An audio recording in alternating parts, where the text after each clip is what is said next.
everyone, it's Tay. Welcome back to my booktube channel.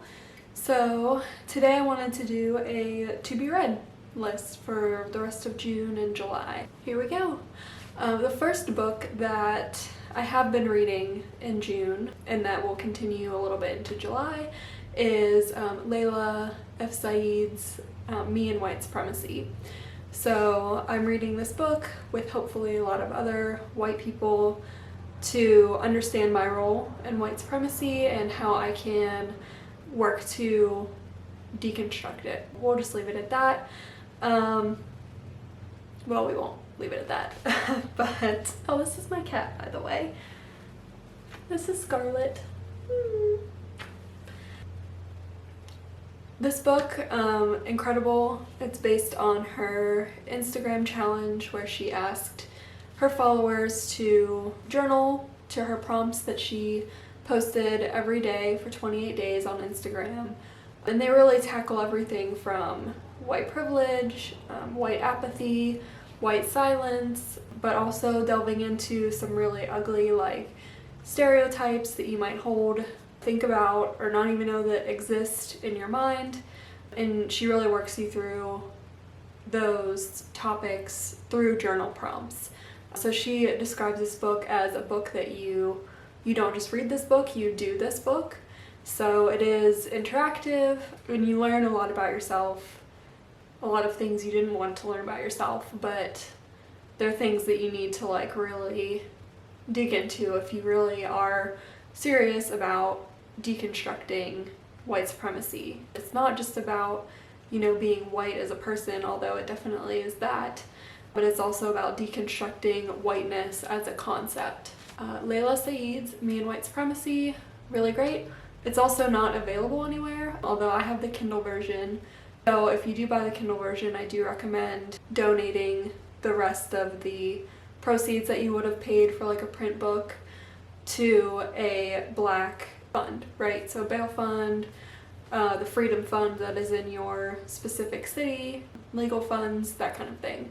So I'll leave some links down below as well for places that you can donate as well.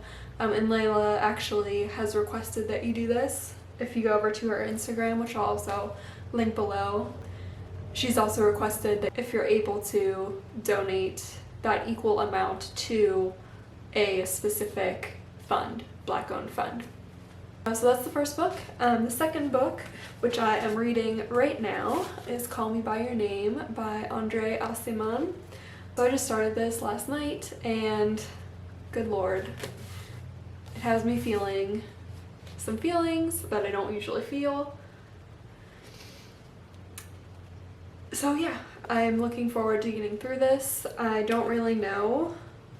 I've never seen the movie, I've never read the book, and I haven't had any spoilers, which is amazing because one of my PhD mates really loves this book and he's constantly talking about it. But yeah, I haven't had any spoilers, so I'm really looking forward to digging into this and feeling the feelings. So if you don't know, this is about two men who live in Italy, Elio, who's 17 I think, and then Oliver, who is 24 I think. And it's about spending the summer together. Oliver comes to live with Elio's family for 6 weeks and he's a grad student. So it's really about their relationship and getting to know one another, I think. And it says, recklessly the two verge toward the one thing both fear they may never truly find again, total intimacy. So I love it. We love to see intimacy, so I'm excited to get through this book. Okay.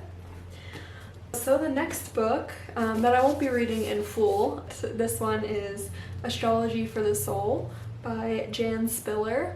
So this is a book all about your North Node, which I have a North Node in Capricorn, which means my South Node is in Cancer. Your North Node is really supposed to be about what you're supposed to work towards accomplishing in your life. Not necessarily a career per se, but the things that you should try to aspire to in your life. So for instance, with my North Node in Capricorn, I'm supposed to work towards supporting myself rather than looking for someone else or having my family support me financially or emotionally or anything like that. I'm supposed to really like zero in on making sure that I am secure myself rather than relying on and being dependent on others to feel secure.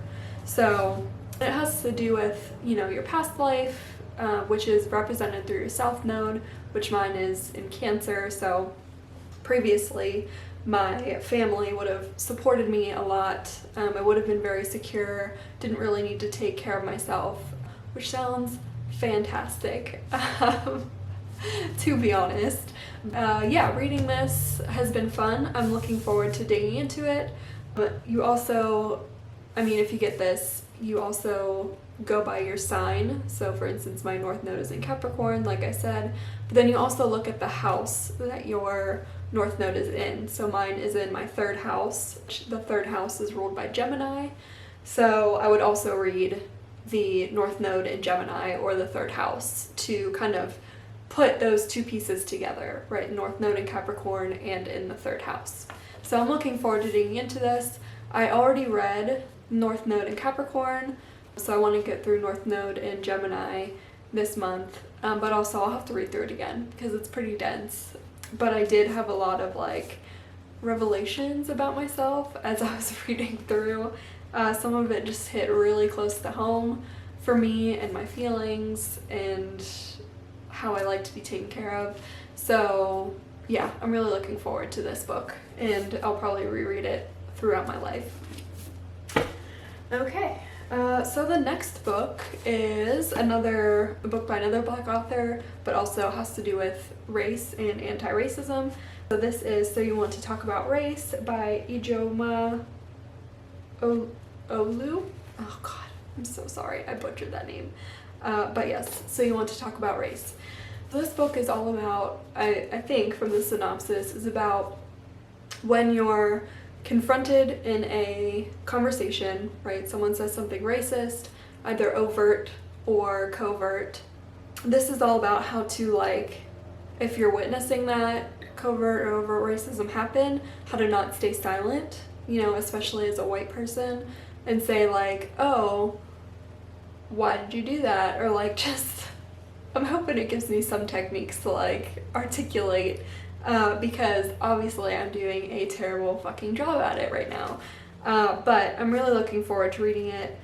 I am currently in a email thread with a professor of mine that is not going well. Does not believe in white privilege, so that's awkward.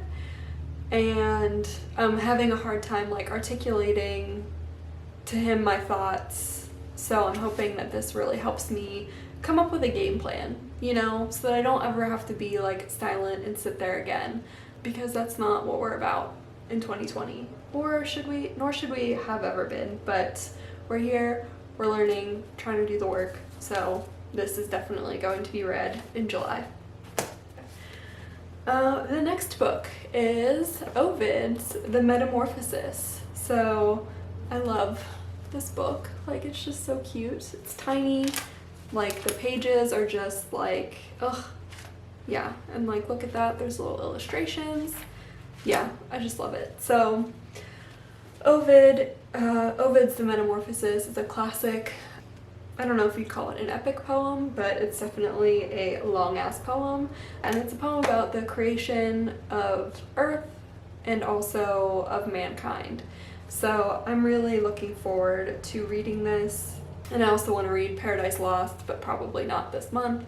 I'm thinking it will be like similar themes. It will help me kind of put the two together. They're both really long poems, right? But this is specifically looking at the Roman gods, I believe. Or the Greek gods.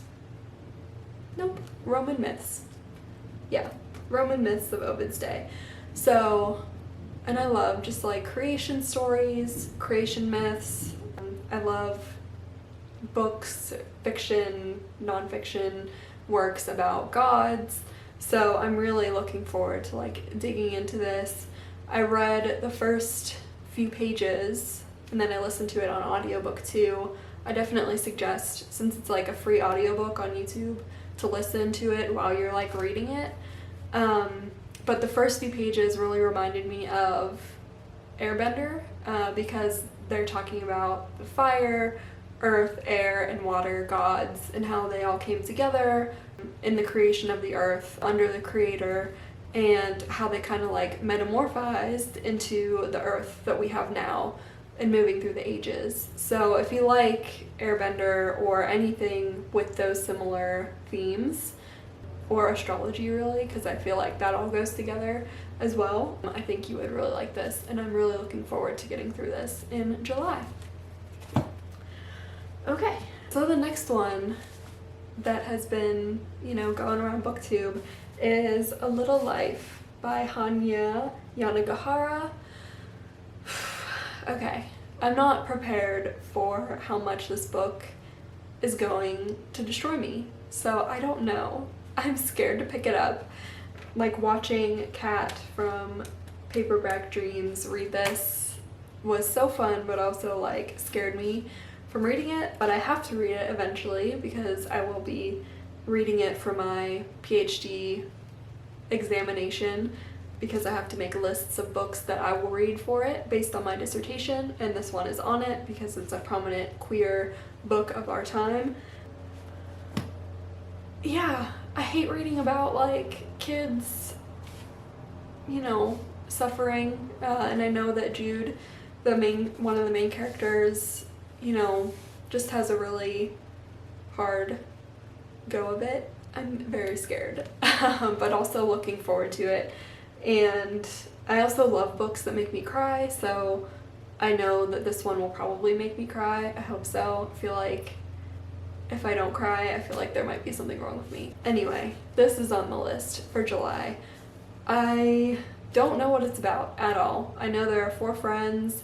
I know Jude has a really hard life. I think we go back and forth in between his childhood and his adulthood.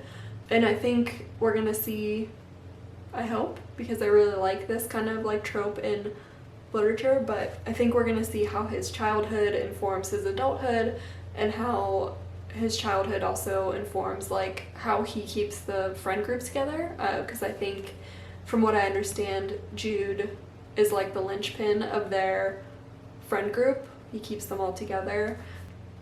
I'm looking forward to that. And also, I think most of them are broke or something, or at least one of them is broke, and I identify with that. So, here we go. Lots of crying. And finally, I don't even know if I'm gonna get through all these, but that stack that I just went through is the definite, like, I must get through these to feel good about myself at the end of July. But if I get to this one, which is Vida Nostra by Marina and Sergei Dyachenko. Terrible with names. Yeah, but I'm hoping to get to this one as well. It might be pushed off until August. But it's described as okay, what does it say? Dark Harry Potter on steroids with a hefty dose of metaphysics. I'm there. That's all the description I need. Although the synopsis doesn't sound as much like a Dark Harry Potter, but we'll see. I'm not really sure what it's about at all, to be honest. I did read through the description, but I didn't reread it before I did this.